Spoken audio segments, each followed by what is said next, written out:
અમરેલીની પાટીદાર સમાજની દીકરીને ન્યાય અપાવવા માટે હવે અમરેલીની અંદર ઉપવાસ પર બેઠેલા એ પરેશ ધાનાણી કે જેમને 48 કલાક ઉપવાસ કર્યા પરંતુ તેમના કોઈ પણ પ્રત્યાઘાત એ સરકાર તરફથી ના આવ્યા.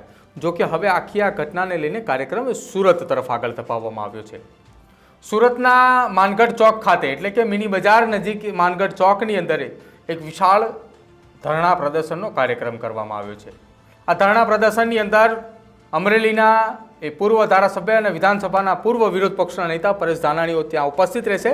તેમની સાથે પ્રતાપ દુધાત, વિરજી ઠુમ્મર, જેની ઠુમ્મર સહિતના એ પાટીદાર સમાજના આગેવાનો પણ ઉપસ્થિત રહેવાના છે. અને હવે જ્યારે આ તમામ નેતાઓ એક સાથે ઉપસ્થિત રહેવાના છે ત્યારે પાટીદાર સમાજની દીકરીને ન્યાય અપાવવા માટે એ સુરતની અંદર માનગઢ ચોક ખાતે જે આયોજન કરવામાં આવ્યું છે તે આયોજનની અંદર સુરતના પણ પાટીદાર સમાજના ઉદ્યોગપતિઓ, નેતાઓ અને સામાજિક આગેવાનોને પણ આમંત્રણ આપવામાં આવ્યું છે. જો કે આખા આ કાર્યક્રમની અંદર પ્રતાપ દુધાતની આગેવાનીની અંદર આ કાર્યક્રમ જ્યારે થવા જઈ રહ્યો છે ત્યારે પ્રતાપ દુધાતે સોશિયલ મીડિયાની અંદર એક વિડીયો પોસ્ટ કર્યો હતો અને વિડીયો પોસ્ટ કરતાં તેને કહ્યું છે કે સુરતના કાર્યક્રમની અંદર કોણ કોણ હાજરી આપવાનું છે અને કયા કયા નેતાઓ આવવાના છે. સાંભળો એકવાર એ પ્રતાપ દુધાતને પણ. નમસ્કાર સુરતવાસીઓ, આપના આંગણે આપના ગામની અંદર પીડિત પાયલને ન્યાય અપાવવા માટે સ્વાભિમાન નારી સ્વાભિમાન મંચ ઉપર આવતીકાલે તારીખ 13/1/2025 સવારના 10 થી સાંજના 5 વાગ્યા સુધી સૌરાષ્ટ્રનું હાટ સુરત આર્થિક પાટનગરના હૃદય ઉપર એટલે કે માનગઢ ચોક મિની બજારની અંદર એક પીડિત દીકરીને ન્યાય અપાવવા માટે 18 વર્ષના લોકો પધારો. શા માટે? કે રાતના 12 વાગે ઘરેથી કોઈ દીકરીને આ પોલીસ લઈ જાય, એમને ખુલ્લા મોટે અમરેલીની બજારમાં વરઘોડા કાઢે, ખોટી કલમોમાં ફિટ કરે, રાજકીય ઇશારે પોલીસો દમન કરે, ત્યારે ગરીબની દીકરીને ન્યાય અપાવવા માટે આપને એક અપીલ પ્રતાપ દુધાત કરી રહ્યો કે તમને એમ લાગતું અમારી લડત સાચી છે તો તમારી આત્માને તમે જગાડો, તમારી સંવેદનાને તમે જગાડો અને પીડિત દીકરીને ન્યાય આપવા માટે આવતીકાલે સવારે 10 વાગ્યાથી સાંજના 5 સુધીના પ્રતિક ધરણામાં મોટી સંખ્યામાં બધા હાજર રહો એવી અપીલ કરું.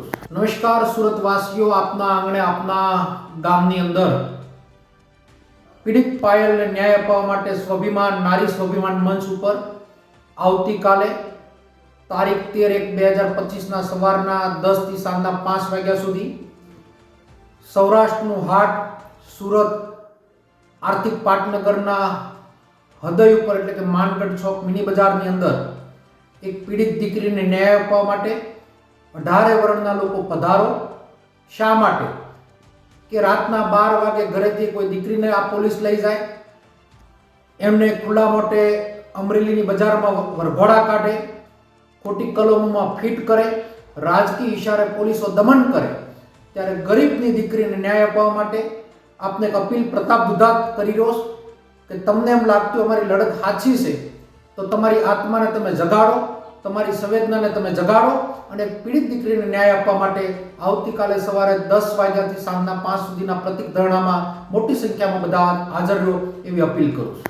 તો આ હતા સાવરકુંડલાના પૂર્વ ધારાસભ્ય પ્રતાપ દુધાત કે જેઓ જ્યારથી આ દીકરી સાથે અન્યાય થયો છે અને જ્યારથી પરેશ ધાનાણી આ દીકરીને ન્યાય અપાવવા માટે મેદાને આવ્યા છે ત્યારથી પરેશ ધાનાણીના હનુમાન બનીને તેમની સાથે ફરે છે. જી હા, હું એટલા માટે જ હનુમાન બનીને સાથે ફરવાની વાત કરી રહ્યો છું કે સતત એ પરેશ ધાનાણી સાથે ઉપવાસમાં તેમનો સાથ આપ્યો હતો એ પ્રતાપ દુધાતે.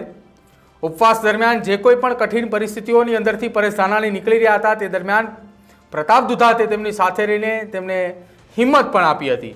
જો કે અંતે પરેશ ધાનાણીનું ગ્લુકોઝ લેવલ સતત ડાઉન થઈ રહ્યું હતું અને તેમને હોસ્પિટલાઇઝ જ્યારે કરવાની ફરજ પડવાની તૈયારીઓ હતી તે દરમિયાન એ પ્રતાપ દુધાતના કહેવાથી, પરેશ ધાનાણીએ તેમના માતાના કહેવાથી તેમને થોડું એવું લીંબુ શરબત અને ORSનું પાણી લીધું હતું કે જો બાદ ત્યારથી તેમની તબિયતની અંદર થોડું સ્ટેબલ નોંધાયું હતું. પરંતુ આખી આ ઘટનાની અંદર 48 કલાકના જે ઉપવાસ થયા એ ઉપવાસની અંદર પ્રતાપ દુધાતે સરકારની સામે અને સાથે સાથે ભારતીય જનતા પાર્ટીના નેતા સામે આકરા પ્રહારો કર્યા હતા. આ પ્રહારો દરમિયાન વિરજી ઠુમ્મરે પણ આકરા પ્રહાર કર્યા, પરેશ ધાનાણીએ પણ આકરા પ્રહાર કર્યા અને બીજી તરફ જેનીબેન ઠુમ્મરની જો વાત કરવામાં આવે તો તેમણે અમરેલીની મહિલાઓને જગાડવાનો પ્રયત્ન કર્યો હતો. પરંતુ 48 કલાકના ઉપવાસ બાદ આખા આ ઘટનાની અંદર કોઈ પણ પ્રકારનું ફળ ન મળ્યું. જો કે હવે આવતીકાલે સવારે 10 વાગ્યાથી લઈને સાંજે 5 વાગ્યા દરમિયાન સુરતના માનગઢ ચોક ખાતે એક વિશાળ સભાનું આયોજન કરવામાં આવ્યું છે. ને એક દિવસીય પ્રતિક ધરણાનો જે કાર્યક્રમ છે એ કાર્યક્રમની અંદર સુરતના આમ આદમી પાર્ટીના તમામે દિગ્ગજ પાટીદાર સમાજના નેતાઓ એક મંચ ઉપર ઉપસ્થિત હશે. તેમની સાથે સાથે ઉદ્યોગપતિઓની વાત કરવામાં આવે, સામાજિક આગેવાનોની વાત કરવામાં આવે.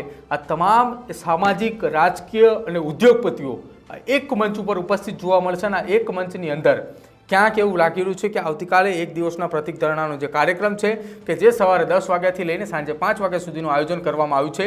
આ કાર્યક્રમ પત્તા સુધીની અંદર અમરેલીની એ પાટીદાર સમાજની દીકરીને ન્યાય માટે થોડીક ક્યાંક ઉજ્જવળ આશાઓ દેખાય તેવી આશા દેખાઈ રહી છે. પરંતુ આ ઉજ્જવળ આશાઓ જે દેખાવાની વાત છે તે જો ના દેખાણી તો આગામી સમયની અંદર ગુજરાતભરની અંદર રાજ્યવ્યાપી આ પ્રકારના આંદોલન એટલે કે નારી સ્વાભિમાન સમિતિની રચના કરવામાં આવશે, તાલુકે તાલુકે, જિલ્લે જિલ્લે, અને ત્યારબાદ એ તમામે શહેરોની અંદર, તમામે ગલીઓની અંદર આ પ્રકારના આંદોલનની શરૂઆત થશે. પ્રતાપ દુધાતના નિવેદનને લઈને આપનું શું માનવું છે? ને ખાસ નારી સ્વાભિમાન આંદોલનને લઈને અમરેલીના 48 કલાકના ઉપવાસ બાદ સુરતની અંદર જે આંદોલન થવા જઈ રહ્યું છે, સુરતની અંદર કયા પ્રકારના પડઘા પડશે અને એ જ સુરતના પડઘાથી શું આ દીકરીને ન્યાય મળશે ખરો? જો આપ જાણતા હોય તો જરૂરથી અમારા કમેન્ટ સેક્શનની અંદર જણાવજો. જોતા રહેજો ન્યૂઝરૂમ. નમસ્કાર.